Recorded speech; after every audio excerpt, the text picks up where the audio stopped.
Ostern wird nach christlichem Glauben die Auferstehung Jesu gefeiert.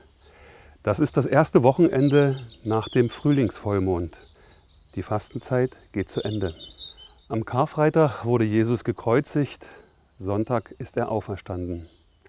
Zu Ostern vermischt sich bei den Sorben der christliche Glaube mit dem Volksglauben, aber auch mit dem noch aus heidnischer Vorzeit stammenden Aberglauben. Das Ei als universelles Symbol für Fruchtbarkeit und Lebensursprung regte schon immer die Fantasie der Menschen an. So glaubte man fest daran, dass sich diese Lebenskraft übertragen ließe. In der Hoffnung auf gutes Gedeihen behängt man deshalb die Obstbäume. Dieser traditionelle Schmuck hat sich bis heute erhalten, auch an Sträuchern und den bekannten Ostersträußen. Der Glaube ging noch weiter. So musste Leinen, der gut gedeihen sollte, am Gründonnerstag ausgesät werden.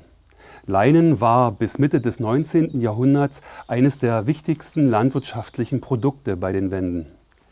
Der Karfreitag, auch Stiller Freitag, ist seit der Reformationszeit kein Arbeitstag mehr. Alle Arbeiten in Haus und Hof mussten erledigt sein. Dieser freie Tag wurde seit jeher zum Verzieren der Ostereier genutzt. Eierfärben und Verzieren ist weltweit in vielen Kulturen eine sehr alte Volkskunst. Das Verzieren erhöht die magische Wirkung und die Wertigkeit des Eis. Ostern entfaltet sich Jahr für Jahr ein lebendiges Familienbrauchtum. Man trifft sich, um gemeinsam Eier zu verzieren und zu färben. Auch in Schulen und Kindergärten lebt diese Tradition, um die Kultur auf breiter Ebene zu erhalten und Wissen zu vermitteln. Wir bemalen die Eier auf sorbische Art.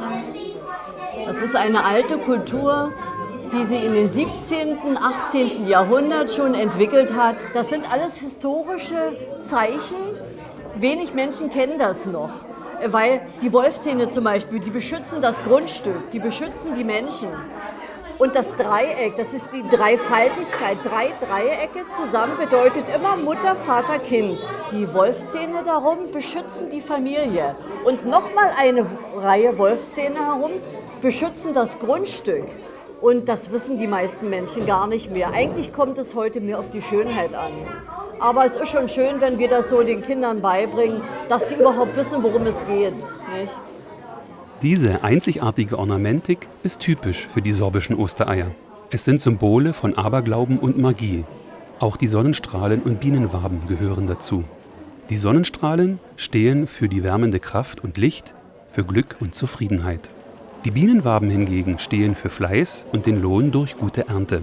All diese Zeichen stehen im engen Zusammenhang mit dem ländlichen Leben, dem Wunsch nach gutem Wachstum und gutem Ernteertrag. In der Lausitz finden in der Vorosterzeit zahlreiche Ostereiermärkte statt, bei denen Volkskünstlerinnen und Volkskünstler ihr filigranes Können öffentlich zeigen und so weitervermitteln. In den Werkstätten hingegen bleibt man unter sich, um ungestört viele der beliebten Eier für den Verkauf zu fertigen. Denn der Aufwand in den verschiedenen Techniken ist erheblich. Und noch etwas ist interessant: die Bedeutung der Farben. Also es ist ja Ostern. Und Ostern ist ja an für sich eine Freude, dass endlich der Winter vorbei ist. Und weil der Winter ja weiß und grau ist, freut man sich auf die Farben, die die Ostereier zeigen. Und es möchte richtig schön bunt sein. Und da sind alle Farben gefragt, von Rot, Blau, Gelb, Grün, was auch immer. Blau ist der Horizont. Blau ist der Himmel, Azerblau. Blau sieht man an und für sich die Zukunft. Blau ist die Treue. Und treu möchte an für sich jeder gern sein. Ne? Dann haben wir noch die Farbe Rot. Rot ist die Liebe, die Freundschaft, die Sonne und auch alles Gute. Man wünscht sich immer was Schönes, wenn man das Rote sieht. Dann haben wir noch die Farbe Grün. Grün ist die Hoffnung, die Fruchtbarkeit, die Ehrlichkeit. Ich möchte noch hinzufügen, dass fast jede Farbe eine positive und eine negative Bedeutung hat. Also bei Rot ist Liebe und Hass so das Gegensätzliche. Bei Grün ist es die Hoffnung und auch die Fruchtbarkeit und das Gift. Viele sehen, wenn sie das Grün sehen, haben sie irgendwie was Giftiges im Sinn. Gelb haben wir noch, gelb ist die Sonne und gelb bedeutet auch zum Beispiel Macht, Reichtum, aber auch als Gegensatz Neid. In der Fastenzeit ist es Christen eigentlich verboten, Fleischspeisen zu essen. Dazu gehören auch Eier. In dieser Zeit kommt es also zu einem Eierüberschuss. Im Mittelalter haben die Bauern zum Ende des Zinsjahres diese Eier den Gutsherren als Pachtzins übergeben. Was übrig blieb, wurde durch Kochen haltbar gemacht und in einem Bad von roten Beeten markiert. Ursprünglich waren Ostereier ausschließlich rot gefärbt. Das war eine bereits aus vorchristlicher Zeit stammende Kult- und Opferfarbe. Die christliche Kirche verbindet sie mit dem Tod Jesu Christi. Ab wann jedoch in der Lausitz die Eier bunt und mit Ornamenten verziert wurden, ist nicht bekannt. Eine lange Tradition hat in der wendischen Niederlausitz das Beschenken von Patenkindern. Dieser Brauch ist nach der Reformationszeit entstanden. Die Kinder besuchen ihre Paten meist am Ostersonntag, um Geschenke, vor allem die Ostersemmel, persönlich in Empfang zu nehmen und werden damit quasi in das Netzwerk der Eltern integriert. Da wo sind mal Lubelose. Ein bisschen wie Wahlverwandtschaften. Czasem. Czasem. In der wendischen Niederlausitz, so auch in Burg im Spreewald, hieß der Brauch, zu Ostern die Patengeschenke abzuholen, nachweislich noch bis um 1950 herum nach roten Eiern gehen.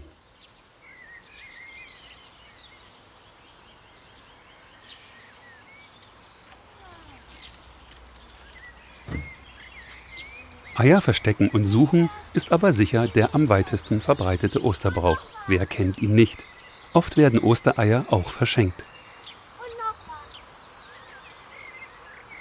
Warum verschenkt man Eier? Nun, damit deren innewohnende Lebenskraft auf den Beschenkten übergehen möge. Letztendlich vermischen sich darin uralte heidnische Vorstellungen von der Wiedergeburt der Natur am Ende des Winters mit dem christlichen Glauben an die Wiederauferstehung.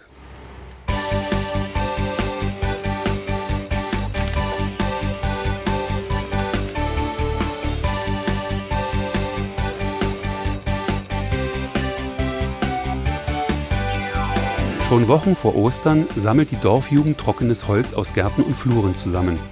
Für das Osterfeuer. Heutzutage muss das Osterfeuer behördlich angemeldet und genehmigt werden. Es gibt viele Auflagen wegen des Umweltschutzes zu beachten. Ein riesiger Holzstoß entsteht. Ganz wichtig, dieser muss nachts bewacht werden, weil ihn die Jungs aus dem Nachbardorf sonst vorzeitig abfackeln würden. Konkurrenz, Übermut, Schabernack. Ja, wir haben gerade die Puppe zum Osterfeuer getragen, zum Kinderosterfeuer. Die dient dazu, dass man stellt das sozusagen als Hexenverbrennung auch ein bisschen dar in den anderen Regionen, damit man ein bisschen vergleichen kann. Ja, umso höher das Feuer leuchtet und erglüht, ja, umso besser ist das für den Ort, umso fruchtbarer und reiner ist dann das Land und die Region. Also umso höher, umso besser.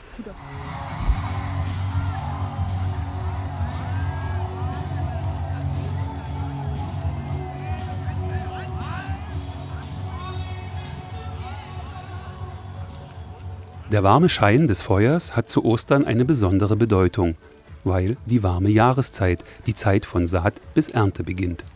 Licht steht für das Leben, Dunkelheit für den Tod. Und vom Feuer geht eine reinigende Kraft aus. Soweit der Schein reicht, so weit wird das Land fruchtbar, denn die Osternacht gilt als besonders zauberkräftig. Deshalb wird bei Mondschein vor Sonnenaufgang Wasser geschöpft. Nicht gewöhnliches Wasser, sondern Osterwasser. Der Mond in seinem Lauf gilt als Erneuerer, als Allheiler, als Gesundmacher. Wer mit Osterwasser in Berührung kommt, auf den übertragen sich die Heilkräfte. Beim Osterwasser holen darf auf gar keinen Fall gesprochen werden. Ansonsten verliert das Wasser seine Wirkung und wird zum Plapperwasser.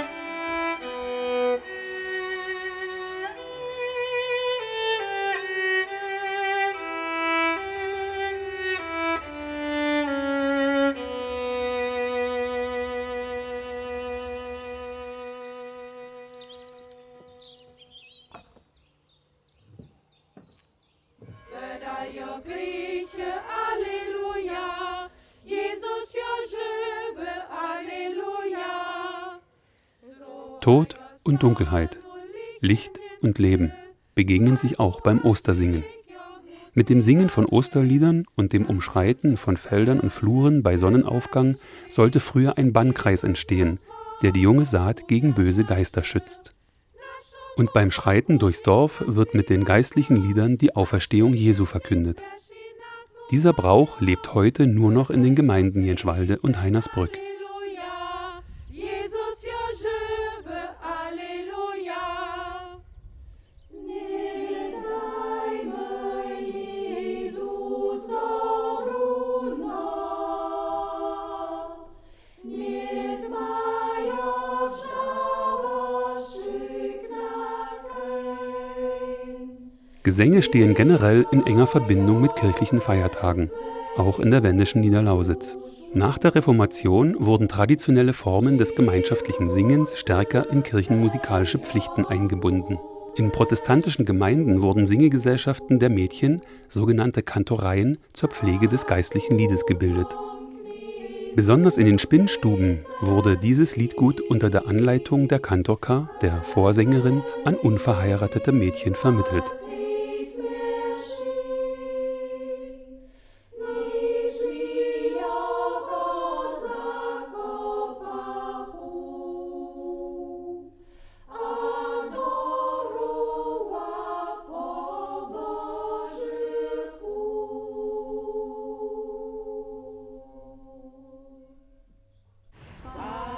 Groß und klein, von Herzen rein, mit hellem Ton frei erklingen.